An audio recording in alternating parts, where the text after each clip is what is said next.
I think I have something here you might want to look at from Springfield Armory. Starting off with a lock. That gives us a clue what's going to be in here. A bolt, an even better clue. And a magazine. Well, you've got to start somewhere, but I think that's the big reveal you've been looking for. Well, wait a minute, here's something else. Looks like a cap for the end of a barrel that's been threaded. Anybody else in there? An Allen key. Well, boy, oh boy. Let's get to the good stuff, shall we? Zippers. Pretty nice case they shipped this in. This is, as you might guess, oh my goodness, strapped in and everything. They're doing a good job of taking care of this rifle, and it is, ta-da-ta-da, the Springfield 2020 Waypoint, getting to be pretty darn popular. Thought we would go through it and just show the parts, what makes it work. Pretty obviously, it's a modern look, modern design with modern materials. Right away, we see there's a carbon fiber barrel. Looks like a carbon fiber stock, and not all of the radical lines you see these days, but some of them, including the new quick detach holes. So instead of having a sling swivel stud sticking out, you've got these holes and the special attachments for your sling, and they've got a lot of them. You could have it this way. Here, 1, 2, 3, 4, 5, at least 5 holes on here for mounting the sling any way you prefer. Pretty nice. Now that looks like a 24-inch barrel. Yes, indeed. 24-inch barrel with a muzzle brake. So as we saw, we've got the caps. If you don't like the muzzle brake, you can cap it, or you could put an aftermarket suppressor on here. Just kind of in keeping with all the modern features. Looks like the barrel is floated. Yeah, floated barrel. And it's sleeved too. I did a little research on this, and this barrel isn't just all wrapped. It actually has ridges or grooves on the steel of the actual barrel, and that is wrapped with the carbon and then put under pressure with a steel end cap here and back at the action. So you get minimal contact, something like less than 10% of the actual contact between the steel barrel liner or the external carbon liner. And that helps keep things cooler inside because you've got actual air gaps inside of that sleeve. So it should be pretty accurate. In fact, they guarantee quarter MOA accuracy with a really good shooter shooting under ideal conditions with really high quality ammunition. So that's a pretty fair claim. Now, what sort of an action are we looking at? Dual lug, 90-degree bolt lift, classic stuff. The extractor hook is set inside of one of the recoil or one of the locking lugs. I'm always saying recoil lug when I mean locking lug. Dual locking lugs with an inset spring-loaded clip for extracting your cartridges and a plunger ejector. Pretty common stuff. And what sort of a safety? Let's load this thing in and then see what the safety does. It's got a nice, almost flush fit, pretty minimal expansion here or extension on the bolt released lever. That's not going to get in your way. Oh, it has a removable bolt handle, so you can change things out on that if you would like. So safety looks like a traditional 2-position. Back in the safe position, trigger is blocked, doesn't fire. What about the handle? It opens. Pretty common system. Ooh, nice and smooth, boy. They say the lock time on this thing is really fast too. I'll have to look up those numbers for you. But that, of course, contributes to accuracy. We'll find out what sort of a trigger it has in there. I can see from here it's adjustable. Looks like it's probably a Trigger Tech. All right. Recoil pad, decelerator, and then we've got the adjustments here. There is where we're getting our Allen key. I do like this. So many of these adjustable comb style stocks have a big knob sticking out of the side for making adjustment, as if you would have to adjust it often and quickly in the field. But it seems to me if you're setting up your rifle for your scope and your eye relief, and and the height you need to see through your scope, a set screw like this inset to not catch on anything is a great idea. And there we have it.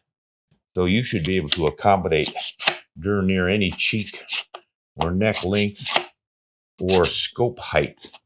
Let's just see what this one wants from me.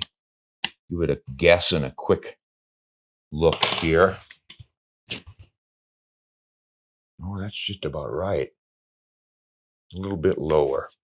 Yeah, that's a nice feature. So if you like the adjustability, I'm not crazy about these. I certainly see their utility, but I just don't like the looks of them. But these days, the fashion is for this look. So, boy, that's just micro adjustable too. There's no set clicks in there. You just move it to where you need it until you're a little bit high. Let's cheek down nicely. That's about right there. So there you go. That should fit anybody and everybody.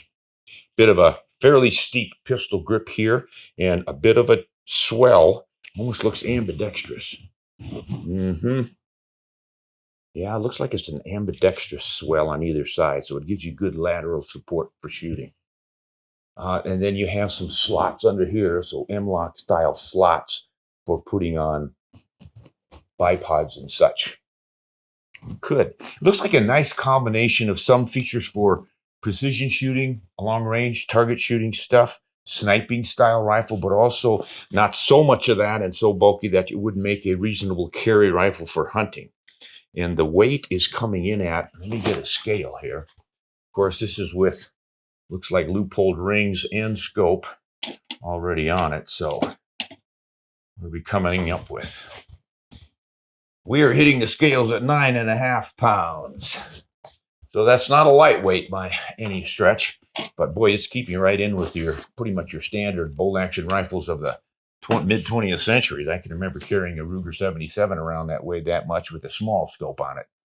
So you're looking at a low profile bolt stop release. That's on this side, this guy right here. And I'll agree that is pretty low profile. 90-degree bolt lift is pretty obvious.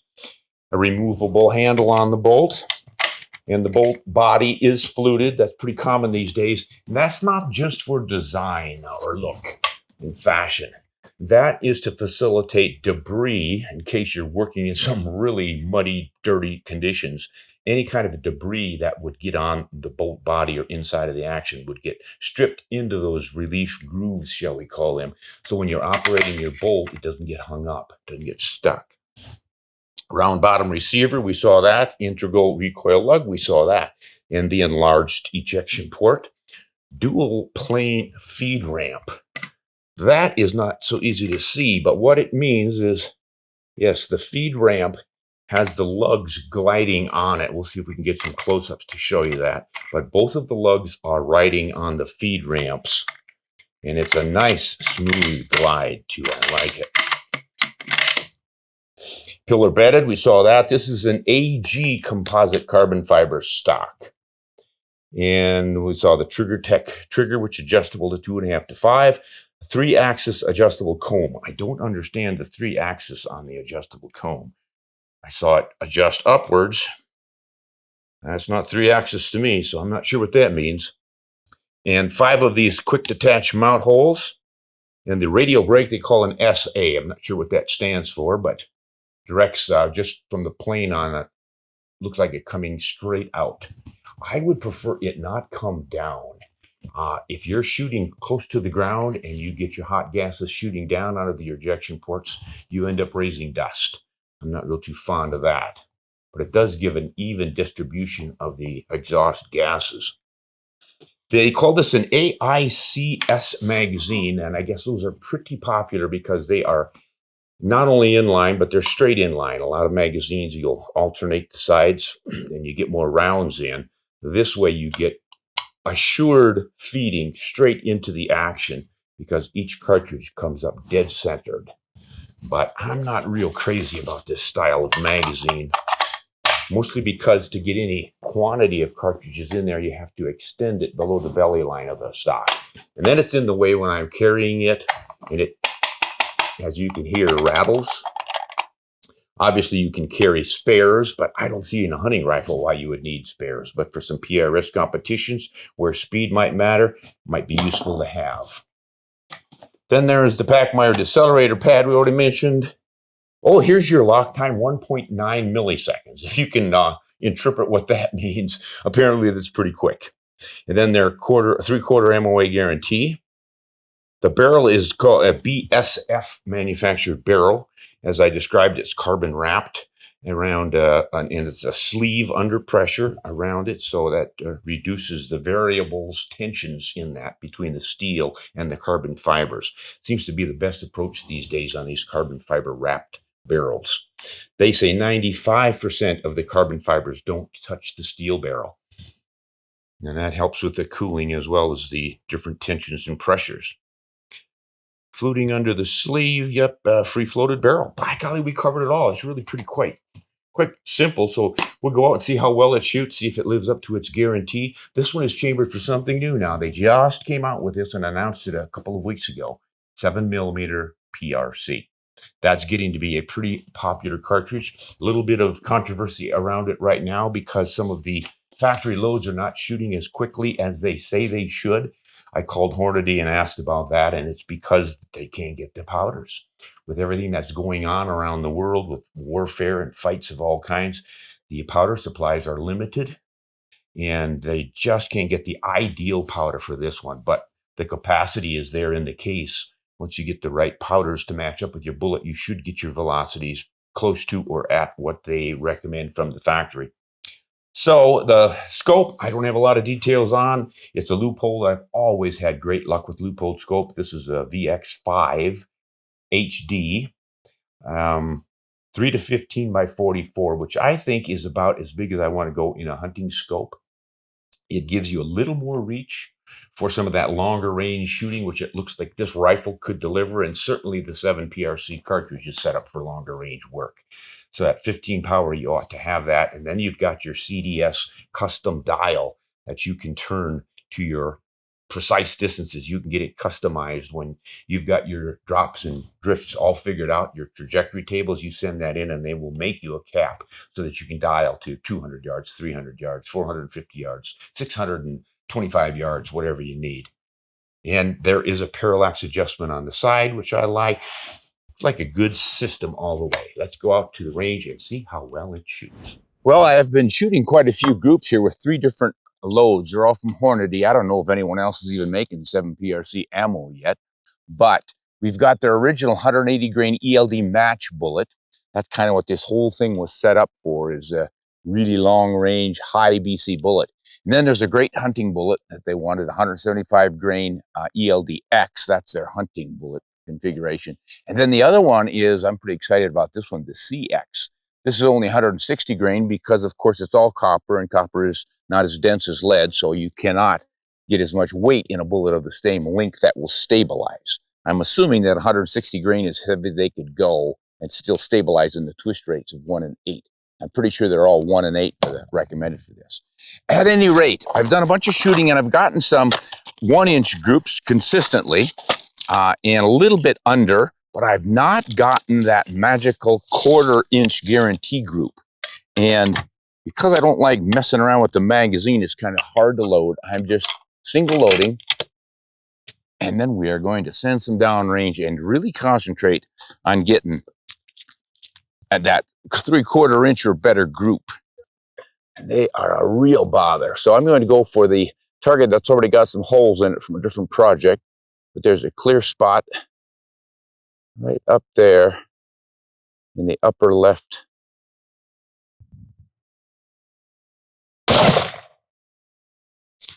Inch up, 3/4 of an inch to the right. Now that was from a clean barrel. I just cleaned it. I didn't clean it down to bare steel and get all the gilding metal out, but I did the carbon.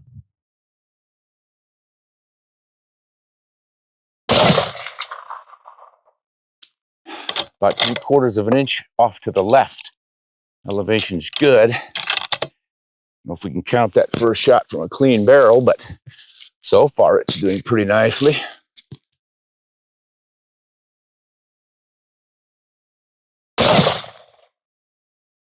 Yep. Right at about an inch again. All right, we'll let that cool a little bit. Now, because copper has the reputation for not firing well out of a barrel that's already been fouled by gilding metal jacketed bullets, I don't know why, but it just seems to happen that way. I'm going to fire another group now that we've shot with the clean barrel and fouled it. Let it cool for a little bit, and then I'll shoot one more group with this load before I switch to the gilding metal. That'll give it a full chance to really perform here. While we're sitting here waiting for the barrel to cool, push this button in the trigger bow. That usually opens the trap door or the hinged floor plate on traditional rifles, releases the magazine on this one. And as I mentioned, I think earlier, I'm not real crazy about these magazines that protrude from the belly of a hunting rifle. I realize that a lot of target shooters love that, and that's just fine for that. But my preference would be to have a flush fit. But otherwise, gosh, it rides beautifully on the sandbags. It just slides in these leathers perfectly. And having those inset quick detach sling attachments prevents you getting snagged on any sort of protrusion from the traditional sling swivel mounts. And I like that. And the bolt's nice and smooth. Everything about it is just really, really nice for a precision rifle.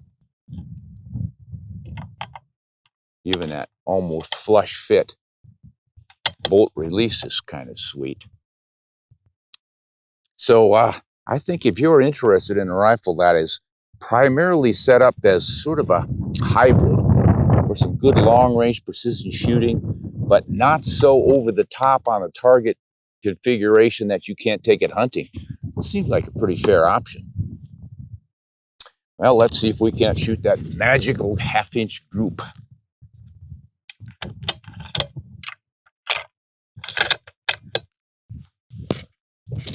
Got a bit of a wind challenge going on now. About 8 to 10, I'd say. We'll just go over to the right to that next red dot.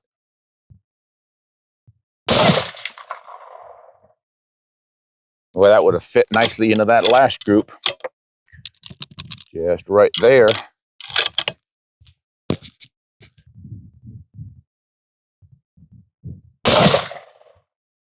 Almost touching. I'm liking that.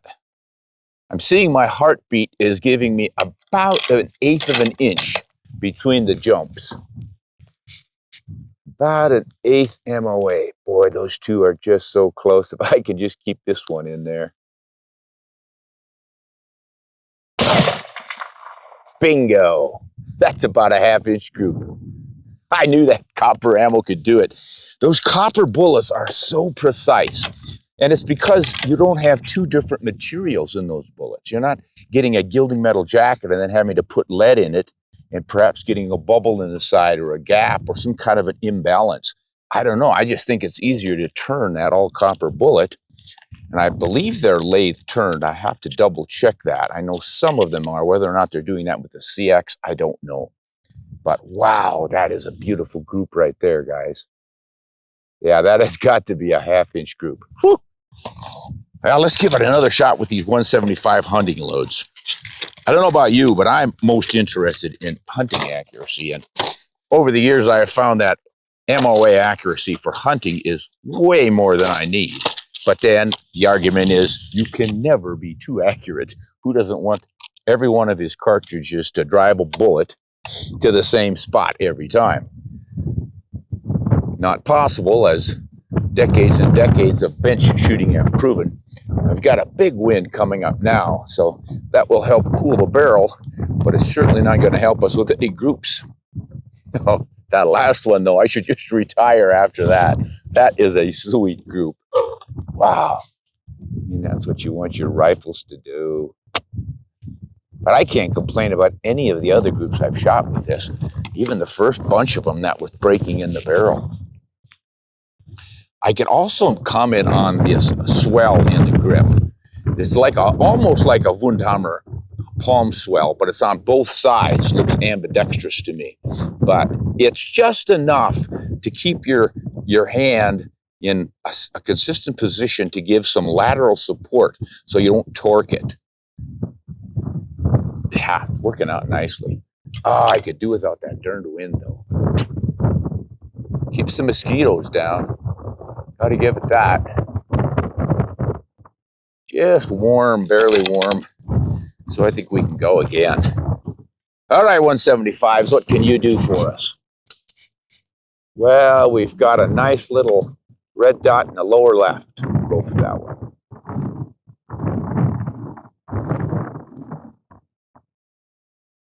I'm going to cheat for about a quarter. Well, no, I'm just going to go for the red dot, and we'll see what the wind does. Probably getting as much as a ½ inch right now.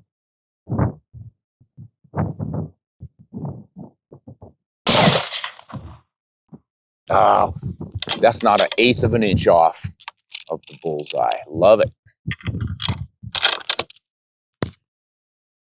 Shooting about an inch lower than that last group.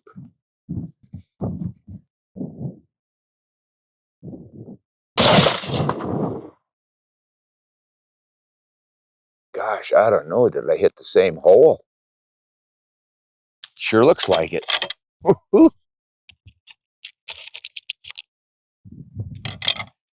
Unless I'm seeing things. It looks like an elongated hole now.